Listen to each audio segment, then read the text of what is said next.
Wojo! It's another day, another dollar. My name is Prince Magara. Welcome back to my YouTube channel. If it's the first time, please make sure you like, comment, share, and subscribe to my YouTube channel for more content. In it. So basically, what's happening today is I was doing my rounds, angu, nchifamba kupark kuno, you know, and then ndo time zenza kakula vanhu mapaki vachichola vaita sei nice. So nanguona angu my life beds akashikura panapa. Yeah, I was like, guys, you need to break up my relationships. Do test some little tests. So I was like, let me just go and shoot with them. And then they said I have a problem now, so you feel me?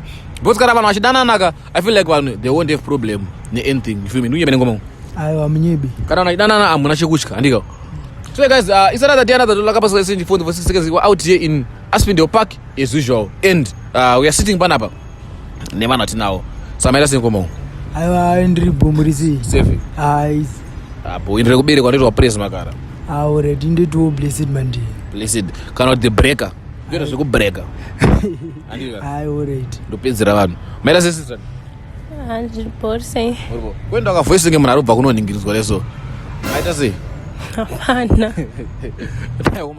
It is a man. It's another day, another dollar. Couple of phones for 6 seconds, and we are sitting in Panapa. So Managa in Angwa, the Rotam Sanguay, Kananguya viewers.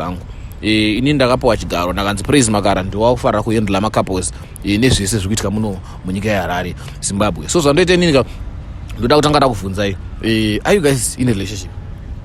Yes. Okay, kwemkomba tiri relationship. Bozoona kuitika mumwe wangu unonga ari relationship nemumwe munhu asiri kuziya. Wambosangana situation yekuzonzo unenge uchifa pamwe uri relationship nemunhu and then iwe uchionekwa like as a friend. So your situation has an but exists yeah, so that's why we sometimes have to like to confirm what are you guys messy boss. Sometimes ungorwega maizia no trip hapo Asho Speed arakuya is one of my friends is coming maybe tomorrow. I don't know it's coming maybe. So guys makaona Asho Speed mumuzo kuti awe kuno kwaSpindio anditrack boss akatsokera asina kundoona nomzi Asho Speed tomziya ku Asho nomzi I don't get. Mumgeta. Anyways guys, takakula panapa guys, takaona kuti zvirubva nekupi, zvienda kupi and iweather ichiri zveweather kana zvato zvoda kurime. Munorime? Aiwa tirime. Saka muri uchine weather.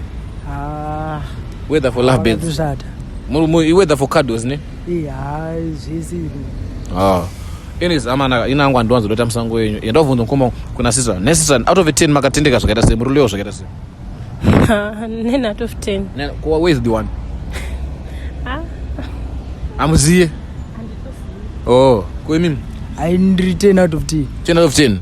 Say as you can see Panapa guys, 10 plus 9 is this one. But anyways, 9 plus 10 is 19. So shukira uzonzo kuti pane sister amenu whatever. But anyways, ndovunza nemkomo. Chicha karo mude munhu. Zvangori.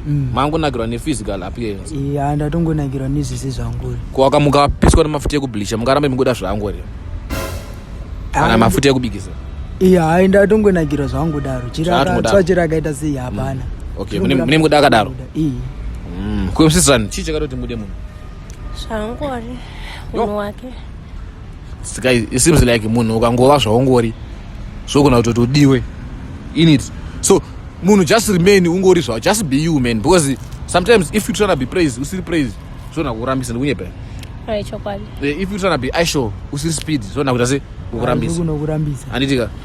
Anyways zvanoda kuita panapa nezvakudai. So nemukoma sasa pena muchirongwa chatopinda ichi chingazoita kuti murambe munhu wamukangoda angori zvangori kungoti haina ndichakudise zvaungori chingave chi haina ndida angu kuurirwa ndochinohanja ndisingadi ndochitwa ndizvide makachitwa munira sei munoputisa munhu munoita sei ndinorowa murodzemura ndinorowa wangu right ndide zvekuurira but ungodedu say no to gender based violence because chakashata gender based violence zvikunzi inosungisa ndo zvavari kutaura but vakana vakachitawa season chingatoti mimi uzonzo mudiwa wenyu munhu amamufambidzana naye munhu wamama akada sezvaari amuchamude sezvaari chingaite chi zvaanenge akuita zvakatonge chi anenge achinja like what kind of changing, like kuchinja chiki, can you please be muwe pambene kunge magadzike mbudzi like maitira akuita naimboita kudhara patakatanga kudheta zvasiyana anenge ambori lava kuzoda kuchinja kuti amina mino ndo zvinova zvanzi nemakuru rinonyenga rinohwarara rozosimudza musoro aita se rawana in it, you feel me? Anyways, guys, without wasting much of a time, getiti panapa muti tambizo negreen maphones enyu achitika ndimo mabata kuno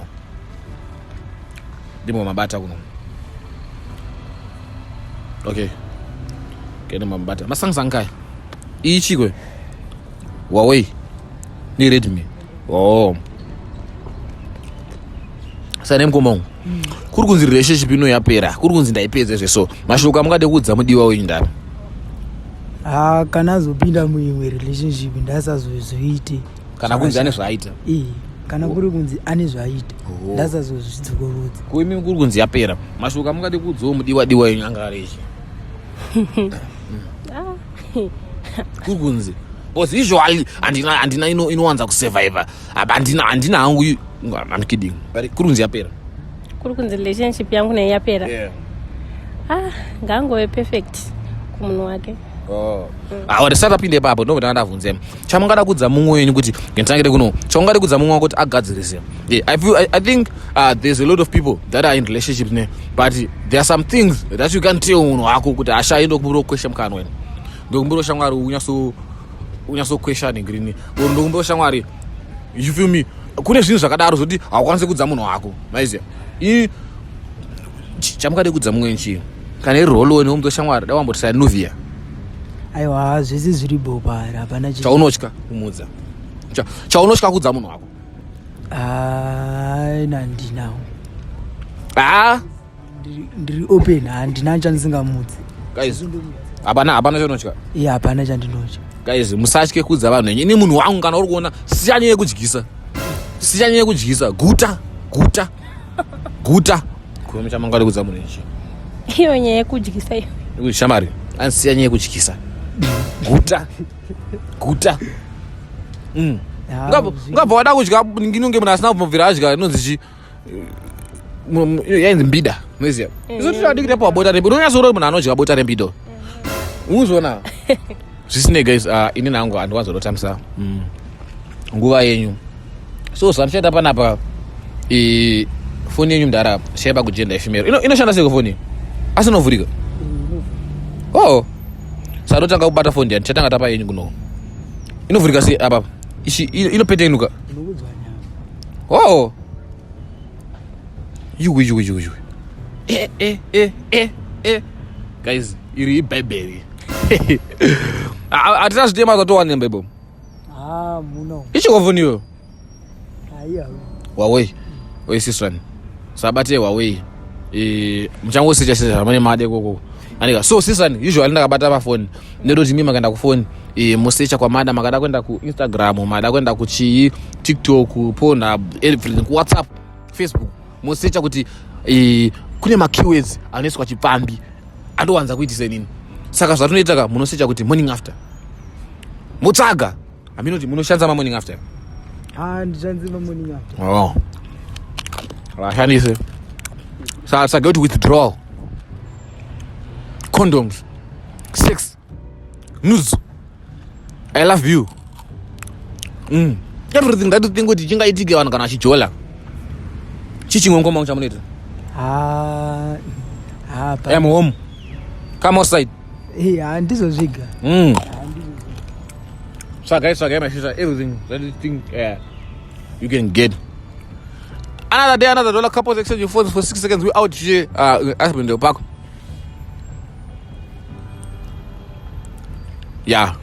zvakakosha munhu wechirume kana wechikadzi ugarawo nemacoffee drops vamwenyu tinotya kutaura nemunyaya ukaona nchaura newe ndakakutambidza ichi kana mamindi usaise muhomwe idya ndokutambidza alright siza kana mune zvamashaya mune muchita muchibvisa mazoti nudes mabvisa masha 6 yakachena bhaibheri rakachena unje kuno ndikubatsira so guys tiri kuno kubhaibheri shoko dzvene raMwari izvazvo nevanhu praise uri kutamba naMwari kamera mimi Do you still remember the video that I took Kibs? Takanzonzo Parati, Mama Jason Disara. But watch Popota. Like people they were going crazy.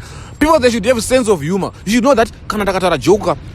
Don't be someone I don't think Manakambo Penga. Andiga. Couldn't think Manano Geza Sipo. Have a reasoning capacity. You feel me? Upani joke one with this is a joke. Nunya better. Don't be made but it's Nabasa. Don't use your stupid reasoning capacity but it's Nabasa. One time we say anyways. Get the check here.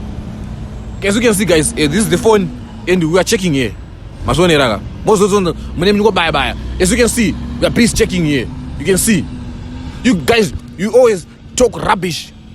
Uti press ngo bata phone. Mungenza muvaramba mamunhu. Ukananda kupinda ku comment section kuti satore zvasingaziyeka. Unongo shora zvasingaziyeka. Don't see such basi isusu. We phone ina ndatsango. Yasisa ndiriko. So guys, tabata ashe ichi. Wow! So guys, I just realized that there are a lot of phones zasingaziye dzirugadzirwa munomu. Ma Redmi, ma Huawei, a lot of phones. Ma Xiaomi, ma Google Pixels, a lot of phones. Anyways, bad funny. Another day, another dollar. Couples exchanging phones for 6 seconds. We out here in Aspindale Park, and we are about to break another relationship. Come on, go to WhatsApp. Search morning after. Kana mashara nudes. Mali. Unokumbira mari. Ndokumbira. Kune yeye chete. Akune yeye chete. Oh. Can I have some money? Saloon, Neuro Saloon. Yeah. Nails. Yeah. Morning after 6 nudes. I love you. Pick me up. Yes, baby. A lot of stuff. Yes, you ladies, you want money. Money. Yeah. We're out here. And we're chilling. Anzia. Anzia on the Gomashingo. Trevor no brother go. Someone.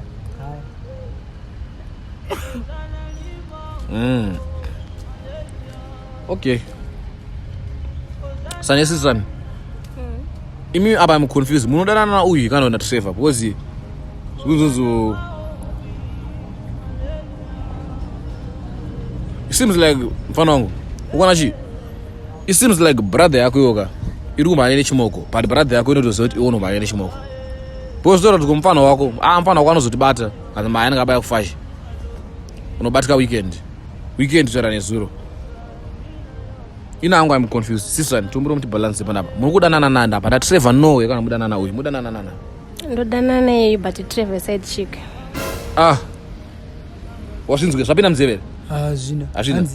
Anzi shedzera. Trevor side chick. Trevor your brother wako you on the side chick. Side huku. Unozoita side chick sei. Samuruchi munari kumanyani brother yenyu kamudaro. Anzi nogoita side chick. Pamwe usofa zamazimai. Anzi nda side chick. Sasa mataura asukwanisa kufadza inini wacho. Yeah, inonetsa kutonga. Aitongeke. But what are you? Maonero ako brother yako kana yakubetray zvekudanana nechimoko chako. What utsata tinyapinda munyaya. What message do you have to Judas Iscariot uyu atsoda Jesu aiwo bati ongede Jesu atsoda iwe? Au ngaro. Manje unoirowe brother yako. Au ngaro. Unokwanisa kuirowe? Au ndomurowo. Brother yako? Au ndomusakadza. Au ndomurowo. Naye wangu ungatuzire kuti chicha zototi udarane ni bigger brother yauyo and then uchisiya ngomano. Brother yake yati mature. Pandeye ngomano. Iyane pfungwa dzichimwana dzidiki. Anzi brother yako is more mature than you. Uri kuti inazvo? Obviously kanenge atongori mature than me. Ko unombotsvagire musikana akati more mature than you. Unodi kutsvakana kuti 1918. Equals. Toto hatizi type yangu ito. Type yangu ndohombe. Type yangu ihombe. But type of chinoita kuti yo step yako. Poitwa seya. So what can we do to make this nigga kuti qualify kungachidanana nemi? Zvizva angagadzirisiro zvizva zvakazoita nemude brother yake muchisiya ngomanoyo. Yeah, kwanisa kanondorokisa musoro kana kundirisa manews kumaoko. hapana chaanokwanisa kuisa zvese zvinoitiswa vasikana. Saka he knows nothing about ladies. Azivi kuti vakadzi vanomaintainwa sei. Hapana chaanosiva. Guys, I just come to realize kuti muZimbabwe munomuka I think kumaniswa faro togoziva kuti kana usina mari siyana nevane vanhu. Ndosimbo hate hangu on ladies ne. Asi kuti ndikukusimbisewo zvauri kuita zviri wrong. But I think ndakutorealize kuti nauka as a man, if you want to avoid having stress in Zimbabwe, you go say na never kana marry. You know, if you can't afford like those my wiggies, my bobo, my HDs, say na now because they need maintenance, my brother. You also go in the mundo, I will constantly maintain as another. Kuinga maintain ndiri baba wake iri. Ndingwani school, ndinezwa nipi zizizwi. Ansa mari ndizoro kufa. Ndozwana kupi. Saka yachina mbondidirei. Anza wakambondidire if you can't afford. And as you can see in the top soup is expensive. You walk on the deal. You walk on the vumire, you right. Yeah, Anzi. Yeah, but you don't fund. You can always you need someone who can afford. You walk on vumire. I need man kids. Those ones can name scarat and this good and good. Just let's give it a try. Was one naga. Let's give it a try. Anzi, when the man kids. I man kids Gruandi. I am no zona Jamaica sense. Yo, guys, the situation is becoming tense and you know, it's becoming hard. Mskana Arthur also not a brother is more matured more than Mdik and she decided to date both. Samuru she never should itika baba. Ndaradziwa. Maradziwa. Ndina mashuka kawanda. Samushidora mankondinya. Ina njatudi. Wachatodi? Njatudi. Anza nchade kudana name. Ngaro pasi. Mama garamchidiwe bamina. Aya mashuka ndiri kunzwa yakaya. Akutonyatsotobudisa pachino kuti apamba zina kungati chenda. Zvanga zvitongori zvokufadzana. Samuru gunungune. Ndikuradzi. Samwade kudza munhu washoko kuti chi. Zipamoyo penyu. Nyakomada kudza munhu kuti ameno zipamoyo penyu ngado muzoti chi. Ndina mashoko nayo. Uyu ngangoendo. Andisisina ana chekumudza. Kuonesesa imi ngada kudza munhu chi. Ngaite zvafunga but nangu pasiresa nchambude ndakutoda brother yake. Andakutoda brother yake. Kana mukuru ari pa brother yake. Mukuru nyakubereka. Kana nyakubereka. Kana tidi. Ngati chinazvo. Ngaende alright kuna brother yachona. Bandikagona imeseka. Hama 1. Andakagona imese ndakukuputisa. Izvo zvake atoba munini wangu. Azvitoriko. Tongoito muvoni. Totsvaga wamwari nani. Anditika. Yeah, I like that. So guys, we are about to come to the end of the episode. The brother man atongostambira mungade kudza mukomano yemashoko ekuti chi yekupesera. Next time ngatsvage vanhu vadiki vanokwanisa kuitira zvanenge vachichida vasingade zvinhu zvinodhura vasingade maexpenses akanyanya stereki. My brother, zvanzi next time dai zvaibvira watsvagawo vanhu vadiki vasingadhure vaunokwanisa kuitirawo maexpenses ari nani vandotingirawo tumapedzi twepondo tumafarai tumwe futi tumapendi twana Spider-Man twana Princess Sophia twana Spider-Man twana Sophia the First itotko twana Cinderella usiyana ne vadama G-strings chiriyo ngaubva watongoziva chiri newadiki wacho unafunda abva watoziva kuti isusu vakomana hatisi kana vabereki wavo harisi basa redu rekuwachengeta hatizvikwanise izvi chamunokwanisa chi zvatinenge takwanisawo zviri paground ndizvo zvega zvatongoita zvipi pane zvamaimbokwaniisa paground mubvunze izvosedaimutiro maybe wa girlfriend allowance kupikwa aitenga data redhola bamnini hanzi maitenga data redhola aiwa ari muibo tarisa ifoni yake izvizvo muende kana mavhidhios munoona zvakawanda zvandingamusendira yo guys zvakaoma zviri kuitika muno munyika yeZimbabwe. It's another $100 couple exchange phones for 6 seconds. Hanzi kana usingakwanisa kuenda afford dai wadana nana Princess Sophia vatenga tumabhebi topfeka tumapendi twenhikirete tumaparachute. I beg guys, thank you for watching the video to the end. I think mangozinzwira kuti uyarodana nebrother yake uyato hachazvikwanisi and then haasi maepisodes esana faropera and violence. Let us know what you know in the comment section. Amana, I think mokwanisa kuchenda zvino since kwadoka ina ndobaya kwata sei kwadoka ameno muri kuenda mese mafoni enyu popping ndera musazina naro amwe mukwenda mese kana mukuita sei but yeah you feel me guys yo it's really sad and zvinonzwisa tsitsi zvinosirisa zvinongonakidza siri brother yako or asiri mwana wamai wako yo masusu akundiruma Thank you for watching, guys. Don't forget to subscribe.